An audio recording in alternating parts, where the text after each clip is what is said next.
Good morning student. आज आपण FY BCom चा सेमिस्टर फर्स्टचा परीक्षा फॉर्म एक्झामिनेशन फॉर्म कशा पद्धतीने भरावायचा या संदर्भात या ठिकाणी या व्हिडिओच्या माध्यमातून चर्चा करणार आहोत.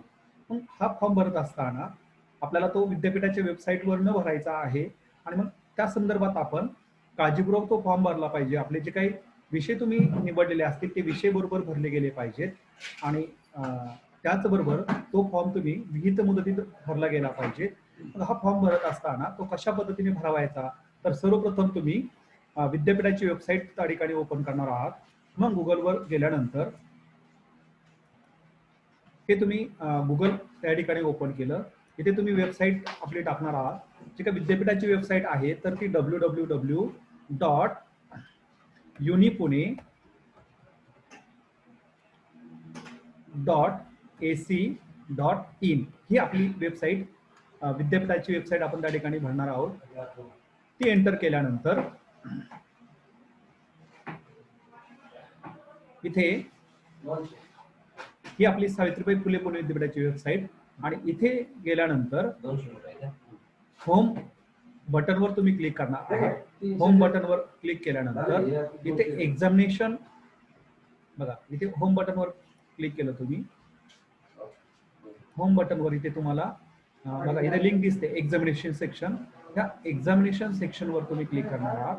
हा एक्झाम ऑनलाईन ही स्क्रीन या ठिकाणी ओपन होते आहे. जर तुम्ही इथे बघितलं मित्रांनो तर इथे honourable professor doctor Nitin Karmalkar सरांचा या ठिकाणी आपल्याला फोटो दिसतोय आणि ते आपल्या रिस्पेक्टिव्ह युनिव्हर्सिटीचे व्हाईस चान्सलर आहेत. आणि त्याचबरोबर माननीय महेश काकडे सरांचा फोटो तुम्हाला त्या ठिकाणी दिसतोय. आपला पूर्ण विद्यापीठाचे जे काही एक्झामिनेशन होत आहेत तर त्याचे ते डायरेक्टर आहेत. असो या ठिकाणी बघा स्टुडंट सेक्शन मध्ये तुम्हाला एक्झाम फॉर्म ऑनलाईन ही स्क्रीन दिसते, बटन दिसतंय. ह्या लिंकवर तुम्ही क्लिक केल्यानंतर तुम्हाला पुढे एक्झाम फॉर्म ऑनलाईन ही स्क्रीन त्या ठिकाणी ओपन होताना दिसते. इथे स्क्रोल करून खाली आल्यानंतर इथे तुम्हाला वेगळ्या लिंक दिसत आहेत है ना. Link 1, link 2, link 3, link 4, link 5, link 7, 6, 7, 8 हे वेगवेगळे सर्व्हर आहेत त्या ठिकाणी विद्यापीठाचे. कुठल्याही एका लिंकवर तुम्ही क्लिक केल्यानंतर तुम्हाला परीक्षा फॉर्म भरण्यासाठी तुम्ही पुढे जाता. या सर्व लिंक का, तर आपल्या विद्यापीठाचे असंख्य विद्यार्थी आहेत, असंख्य विद्याशाखा आहेत आणि असंख्य विद्याशाखांचे वेगळे एक्झाम फॉर्म एकाच वेळी भरायचं काम त्या ठिकाणी चालू असतं. आणि मग त्याच्यामुळे मात्र त्या 8 सर्व्हरद्वारे त्या ठिकाणी फॉर्म आपल्याला भरता येतो. कुठल्याही एखादी लिंक जर आपल्याला त्या ठिकाणी जाम वाटत असतील, ते ओपन होत नसतील तर आपण दुसऱ्या लिंकचा वापर त्या ठिकाणी करूयात. तर इथे आपण लिंक 1 ओपन केली. लिंक 1 ओपन केल्यानंतर बघा इथे दिसत कोर्स. आता सध्या जे काही एक्झाम फॉर्म तुमचे भरायचे ओपन झालेत तर ते बघा हे तुमचं आहे first year of bachelor of commerce 2019 credit pattern. Okay. तर मग आता इथे बघा स्टार्ट डेट कधी सुरू होणार आहे परीक्षा फॉर्म भरायची सुरुवात, तर काल सुरुवात झाली 9 डिसेंबर 2020 ला. आणि विदाउट लेट फी कधीपर्यंत भरू शकता तुम्ही, 5 जानेवारी पर्यंत. पण आता 5 जानेवारी पर्यंत वाट बघायची का आपण, तर नाही. तर तत्काळ आपला फॉर्म भरून आपण वेळेत त्या ठिकाणी सबमिट करायचा. ओके. इथं क्लिक केलं तुम्ही, हा झालं. मग ह्या डेट्स बघितल्यानंतर इथे आता ऑनलाईन एक्झाम फॉर्म तुम्हाला भरायचा आणि मग आता इथे तुम्ही काय करणार आहात, लॉग इन करणार आहात. ओके. हा आता बघा इथे ऑनलाईन एक्झाम इन्स्ट्रक्शन्स, या सर्व इन्स्ट्रक्शन तुम्ही अतिशय काळजीपूर्वक त्या ठिकाणी वाचायच्या आहेत. बघा काय म्हणलंय ऑनलाईन एक्झाम इन्स्ट्रक्शन्स मध्ये, please appear for the applicable test by going to. Okay. ह्या लिंक वरनं तुम्हाला लॉग इन आयडी आणि पासवर्ड, पण अजून आपण लॉग इन आयडी आणि पासवर्ड तयार केलेला नाही. तर मग please note that log in ID and password will remain same for mock test and final exam. Okay. This will be share on email and SMS. Okay, SMS. आता सगळ्यात महत्वाचं तुम्ही लॉग इन केल्यानंतर म्हणजे तुम्हाला अगोदर काय करायचं, रजिस्ट्रेशन करायचं. रजिस्ट्रेशन करत असताना तुमचा लॉग इन आयडी आणि पासवर्ड त्या ठिकाणी तुम्ही जनरेट करता आहात. आणि त्याच्यामुळे मात्र 3ही वर्ष, मी पुन्हा एकदा सांगतोय, 3ही वर्ष FY BCom, SY BCom आणि TY BCom. FY BCom चे 2 सेमिस्टर, SY BCom चे 2 सेमिस्टर आणि TY BCom चे 2 सेमिस्टर. तुम्ही फर्स्ट इयरला जी काही प्रोफाईल तयार करता आहात त्या प्रोफाईल वरनं तुम्हाला 3ही वर्षाचे सर्व डिटेल्स परीक्षेच्या संदर्भात तेच राहतात. आणि त्याच्यामुळे मात्र तुम्ही जो काही लॉग इन आयडी आणि पासवर्ड तयार करून ठेवणार आहात तो अतिशय काळजीपूर्वक तुम्ही जपून ठेवणार आहात.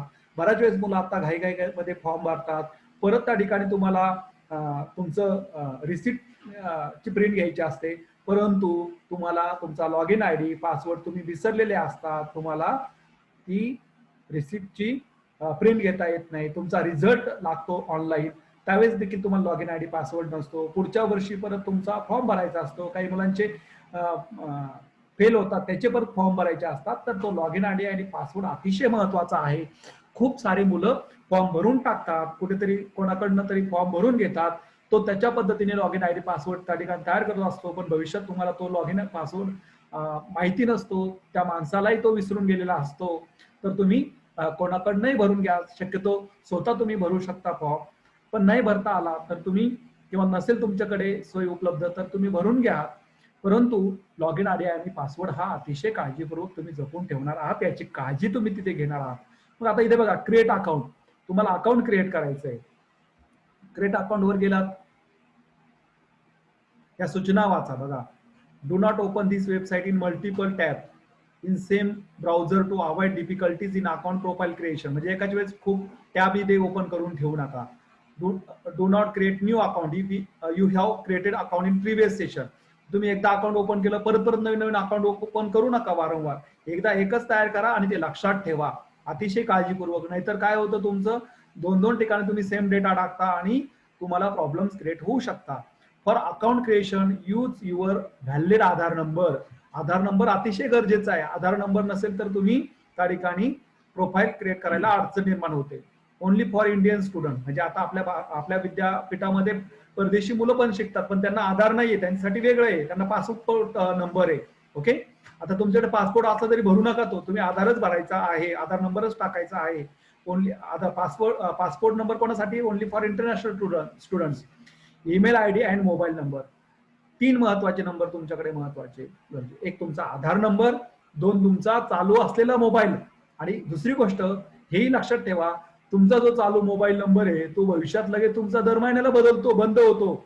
आता एक्झामच्या दृष्टिकोनातून, आपलं ग्रॅज्युएशन व्यवस्थित होण्याच्या दृष्टिकोनातून एक जर तो नंबर तुम्ही घेतला ना, तर काळजी घ्या, 3 वर्ष तो नंबर चालू राहील, नाहीतर मोबाईल नंबर बंद पडला की इकडे अडचण निर्माण होणार.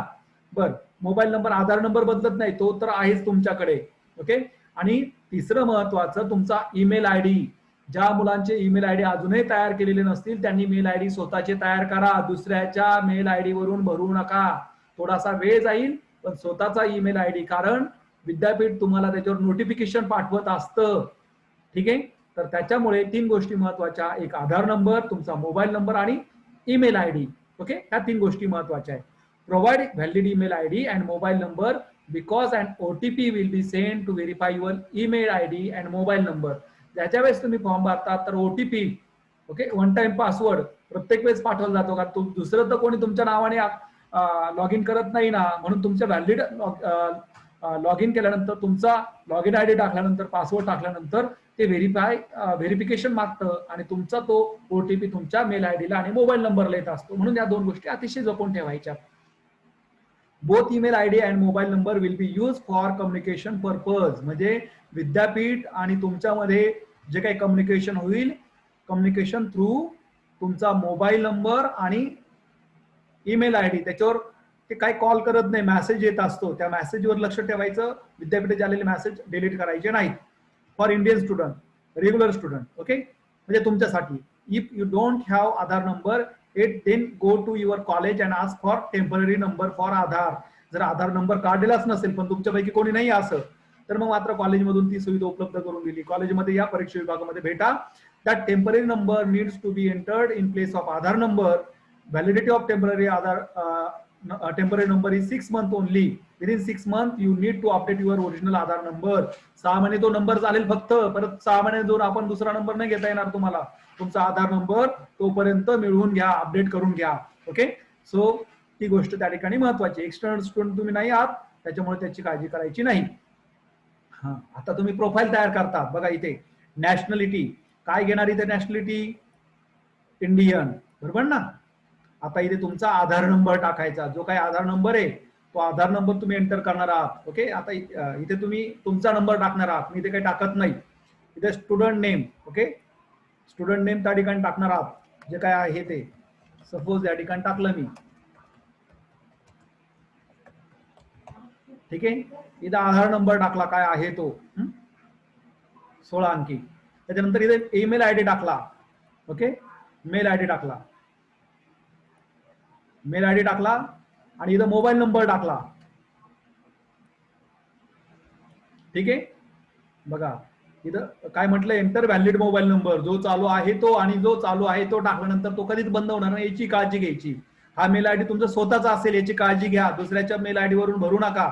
तयार करा, भरपूर कालावधी आहे त्याच्यासाठी, फक्त 10 मिनिटं लागतात. ओके, आणि इथे तुमचा आधार नंबर तुम्ही टाकणार आहात.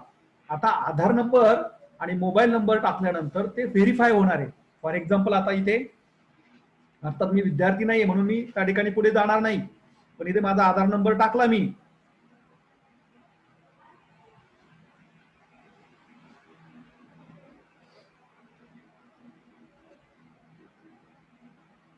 फॉर एक्झाम्पल टाकतोय काहीतरी नंबर, चुकीचा. तुम्ही चुकीचा नाही टाकायचा आहे. आधार नंबर टाकला की, सॉरी माझ्याकडनं चुकून 16 अक्षर 12 अंकी असतो आधार नंबर. 1 2 3 4 5 6 7 8 9 1 2 3. ओके, हा 12 अंकी आधार नंबर टाकला. तो इनव्हॅलिड म्हणतो, असा आधार नंबर नाहीच आहे. जो प्रॉपर टाकू त्याच वेळेस ते त्या ठिकाणी येतं. ते टाकल्यानंतर तुम्ही काय म्हणणार आहात, इथे verify email and mobile number. Verify होईल, तो तुमच्या मोबाईलवर काही पासवर्ड येईल आणि मेल आयडीला पण OTP येईल, आणि मग तो टाकून तुम्ही काय करणार आहात, तुमचा पासवर्ड क्रिएट करणार आहात. आता इथे मला ते करता येणार नाही, कारण ते चुकीचं ठरेल. मी विद्यार्थी नाही आहे विद्यापीठाचा, त्याच्यामुळे मात्र मी माझं रजिस्ट्रेशन करणं चुकीचं होईल. पण आता तुम्हाला या माध्यमातून समजलं असेल कसं कसं पुढे जायचं. म्हणजे इथे हे आधार नंबर टाकल्यानंतर verify email and mobile number गेल्यानंतर पुढे तुम्हाला OTP विचारला जाईल. तो OTP तुम्ही टाकायचा, तुमच्या मोबाईलवर आलेला असेल, मेल आयडीवर आलेला असेल. तो टाकल्यानंतर लॉग इन आयडी तयार होईल, पासवर्ड जनरेट करायचा, पासवर्ड काळजीपूर्वक तयार करायचा आणि तो लिहून ठेवायचा, ईमेल आयडीला लिहून ठेवायचा, की जेणेकरून तुम्हाला भविष्यात त्याची गरज पडेल. ओके, हे सगळं झाल्यानंतर मग काय, तुमची प्रोफाईल तयार होईल. आणि ज्या वेळेस तुम्हाला ओपन करायचं ह्याच पद्धतीने परत जायचं आणि फक्त इथे क्रिएट अकाउंटच्या ऐवजी काय म्हणायचं, लॉग इन म्हणायचं. म्हणजे फॉर्म भरताना तुम्हाला लॉग इन करायचं. लॉग इन केल्यानंतर बघा इथे असं येईल, लॉग इन बाय. तुम्ही कशाच्या आधारावर, तर तुम्हाला 3 गोष्टीच्या आधारावर लॉग इन करता येतं. मेल आयडीच्या आधारे, मोबाईल नंबरच्या आधारे आणि आधार नंबरच्या आधारे. तिन्ही पैकी एक टाकायचं, शक्यतो आधार नंबर टाका. आणि ते टाकल्यानंतर इथे बघा हा जो काही कॅप्चा आहे तो कॅप्चा टेक्स्ट इथे टाका आणि लॉग इन म्हणा. ठीक आहे, ह्या पद्धतीने तुम्हाला. आणि एवढंही करून जर तुमचा पासवर्ड विसरला असेल तर इथे फॉरगेट पासवर्ड करा तुमच्या मोबाईलवर, आणि मेल आयडीला परत एकदा तुम्हाला ती लिंक ओपन होईल, नवीन पासवर्ड तिथे जनरेट करू शकता. परंतु ती नवीन पासवर्ड तयार करण्याची गरज पडणार नाही याची काळजी तुम्ही घेणार आहात. ठीक आहे, तर ह्या पद्धतीने तुम्ही तुमचा परीक्षा फॉर्म भरत असताना पुढे डिटेल्स येणार आहेत. ते डिटेल्स तुम्हाला माहिती आहेत, ते डिटेल्स तुम्ही व्यवस्थित भरणार आहात.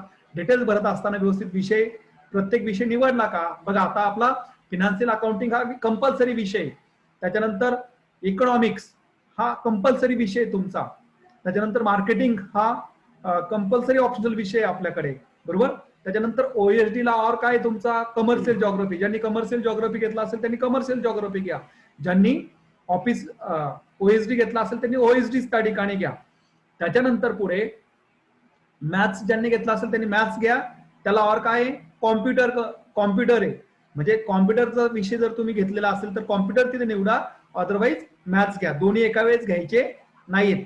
ऍडिशनल इंग्लिश, मराठी, हिंदी या 3 पैकी एक तुम्हाला घ्यायचा आहे. जी लँग्वेज तुम्ही निवडली असेल तीच त्या ठिकाणी घेणार आहात तुम्ही. त्याच्यानंतर तुम्ही कंपल्सरी जो काही तुमचा पेपर आहे इंग्लिशचा तो कंपल्सरीच आहे, तो त्या ठिकाणी घेणार आहात. आणि हे करत असताना तुमचा एक ऍडिशनल पेपर त्या ठिकाणी स्किल बेस आहे, तो ऍड ऑन कोर्स आहे. त्या ऍड ऑन कोर्समध्ये तुम्हाला computerised accounting, value education, gender sensitisation असे वेगळे विषय आहेत. आता ह्या सेमिस्टरसाठी आपण व्हॅल्यू एज्युकेशन घेतो आहोत, म्हणून सर्वांनी त्या ठिकाणी व्हॅल्यू एज्युकेशन घेणार आहोत. बाकीचे जे कोर्स आहेत ते आपण पुढच्या सेमिस्टरमध्ये कव्हर करणार आहोत. एका सेमिस्टरमध्ये एक कोर्स त्या ठिकाणी कव्हर करणार आहोत. तर ह्या सेमिस्टरसाठी प्रत्येक जण त्या ठिकाणी काय घेणार आहे, व्हॅल्यू एज्युकेशन हा ऍड ऑन कोर्स घेणार आहे, त्यापेक्षा वेगळा कोर्स त्या ठिकाणी निवडणार नाही. लक्षात आलं? तर मग इथे क्रिएट अकाउंट करायचं, क्रिएट अकाउंट मध्ये हे डिटेल्स भरायचे. हे झाल्यानंतर तुमची प्रोफाईल तयार होईल, व्हेरीफाय केल्यानंतर पासवर्ड जनरेट होईल आणि नंतर लॉग इन करणार आहात. लॉग इन आयडी आणि पासवर्ड तिथे बघा, याच्याद्वारे तुम्ही काय करायचं बघा, log in ID, mail ID किंवा आधार नंबर टाका आणि तुमचा जो पासवर्ड आहे तो पासवर्ड टाका आणि पासवर्ड टाकल्यानंतर इथे जो काही कॅप्चा आहे तो टाका आणि लॉग इन म्हणा आणि पुढे तुम्ही प्रोसीड करा. अतिशय काळजीपूर्वक तुमचं नाव असेल, आईचं नाव असेल, वडिलांचं नाव असेल, अतिशय काळजीपूर्वक भरा. का म्हणतोय मी हे, आता पहिल्यांदा तुमची ही माहिती जाते विद्यापीठाकडे आणि मग तुम्ही जर वडिलांच्या नावामध्ये स्पेलिंग मिस्टेक केली, तुमच्या नावामध्ये स्पेलिंग मिस्टेक केली, तुमच्या सरनेम मध्ये मिस्टेक केली, आईचं नाव चुकीचं स्पेलिंग मिस्टेक केली, तर तुमच्या मार्कशीटवर पण ते येतं आणि मग तुम्हाला त्याचा त्रास सहन करावा लागतो. विद्यापीठामध्ये जाऊन ते सगळं चेंज करून आणावं लागतं, प्रोसेस राबवावी लागते आणि तो होणारा त्रास वाचवण्यासाठी आता अतिशय काळजीपूर्वक भरा. कोणाला तरी कोणतरी भरतंय म्हणून त्याच्याकडे भरायला देऊ नका, तुम्ही वाचा ते भरत असताना देखील. ठीक आहे, म्हणजे तुमच्या फॉर्मची काळजी तुम्ही घेतली पाहिजे. तुम्ही कॅफेवर गेल्यानंतर त्यांना देखील त्या ठिकाणी सहकार्य केलं पाहिजे. जर तुमच्याकडे सिस्टीम अवेलेबल नसेल तर त्यांना व्यवस्थित माहिती दिली पाहिजे, नाही तर तुम्ही तुमचे कागदपत्र नेऊन टाकले तर त्यांना कदाचित कठीण जाईल ते आणि तुमचे फॉर्म चुकू शकतात. तो कसा भरायचा तो अंतिमतः तुम्ही ठरवणार आहात. ठीक आहे, पण तो काळजीपूर्वक आणि चुकीचा भरला जाणार नाही याची काळजी तुम्ही घेणार आहात. फक्त मी पुन्हा एकदा विनंती करेल, स्वतःचा मेल आयडी क्रिएट करा आणि त्यावरूनच फॉर्म तुम्ही त्या ठिकाणी भरा, म्हणजे भविष्यात काय होईल, तुम्हाला अडचणी निर्माण होणार नाही. ठीक आहे, इथे आपण थांबतो आहे, एवढं पुरेसं आहे. ओके, तर वेळेत जरी वेळ असेल, विद्यापीठाने कोविडमुळे थोडी जास्त वेळ दिली आहे, पण तुम्ही त्या वेळेची वाट बघू नका. त्याच्या आतमध्ये फॉर्म तुम्ही महाविद्यालयामध्ये विहित मुदतीत म्हणण्यापेक्षा मुदतीच्या आतमध्ये भरा. म्हणजे आता थोडस कदाचित कोविडचं वातावरण थोडंसं कमी आहे, अजून 10 दिवसानंतर परिस्थिती बिघडेल, कदाचित बिघडू नये अशी आपण त्या ठिकाणी आशा व्यक्त करूयात. ठीक आहे, पण जर बिघडली तर महाविद्यालयापर्यंत येणं तुम्हाला मुश्किल होईल, अडचणी वाढू शकतात. आता अशा केसमध्ये विद्यापीठही विचार करेल, पण ही सगळी परिस्थिती पुढे हाताळण्यापेक्षा आता थोडासा वेळ आहे, तर वेळेत फॉर्म भरा आणि महाविद्यालयामध्ये आणून जमा करा. महाविद्यालयामध्ये मात्र येताना तुम्ही मास्क, सॅनिटायझरचा व्यवस्थित वापर करा. महाविद्यालयामध्ये सॅनिटायझर त्याचा वापर करा, काळजी घ्या, सोशल डिस्टन्सिंग पाळा, महाविद्यालयामध्ये येऊन गर्दी करू नका. तुमचा फॉर्म जमा केल्यानंतर पटकन तो तुम्ही महाविद्यालयातून डायरेक्ट तुमच्या घरी जा, बाहेर फिरू नका. काळजी घ्या, कुटुंबाची काळजी घ्या. इथे आपण थांबतो आहोत.